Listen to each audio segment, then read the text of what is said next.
Bonjour à tous, c'est Zimbabwe et nous nous retrouvons aujourd'hui pour discuter des événements du 15 septembre. 15 septembre. Aujourd'hui, c'est l'anniversaire de l'instauration des lois de Nuremberg, donc un truc qui est plutôt connu évidemment, donc des textes adoptés par le Reichstag à l'initiative d'Adolf Hitler lors d'une session du Parlement tenue à Nuremberg. Vous savez que Nuremberg c'était la capitale spirituelle pour les nazis, il y avait des congrès chaque année où il y avait énormément de monde, c'était incroyable quoi. Et du coup on a trois lois donc, qui ont été mises en place. D'abord la loi sur le drapeau du Reich, donc on considère officiellement que ce drapeau, enfin il remplace l'ancien drapeau de Weimar, qui est l'actuel drapeau allemand. Maintenant le drapeau c'est ça.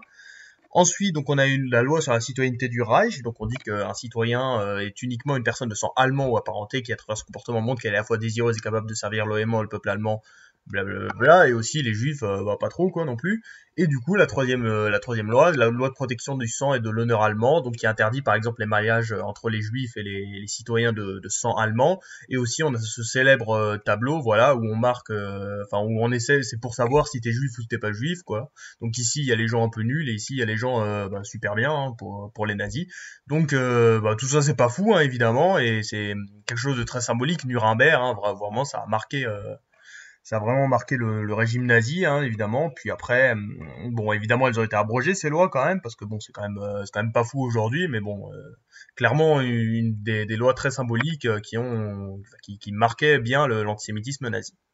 Aujourd'hui, c'est aussi l'anniversaire donc de la création du nom d'une certaine entreprise, Google. Donc Google qui a été fondé donc le 4 septembre, mais c'est le 15 septembre que le nom est officiellement déposé.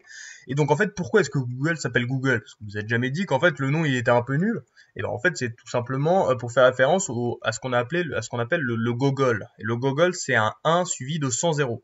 Donc un chiffre plutôt grand quoi.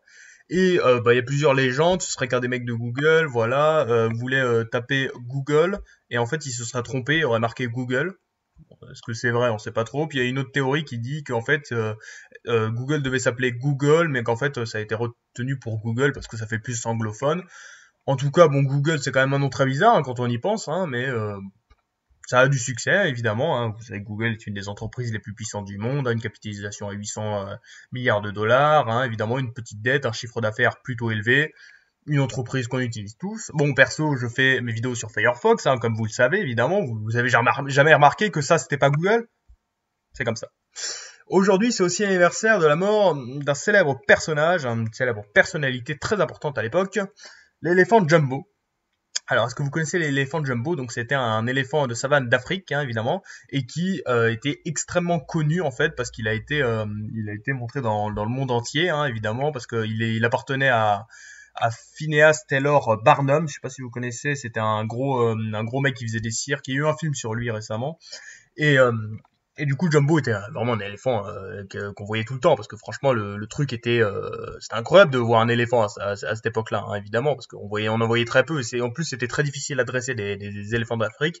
Et en 1885, bah, en fait, Jumbo avait été vendu, donc au Madison Square, non, il avait été vendu, voilà, au Muséum américain d'histoire naturelle, et donc il y a eu une erreur d'aiguillage, et il s'est pris un wagon dans la tête et bah, il est mort. Donc, une mort un peu nulle, hein, un peu triste hein, pour un éléphant de qualité évidemment qui a marqué les esprits. Et du coup après il a été empaillé, mais le problème c'est que voilà, dans le Hall Barnum il y a eu un incendie et du coup on n'a plus, il reste que juste sa queue.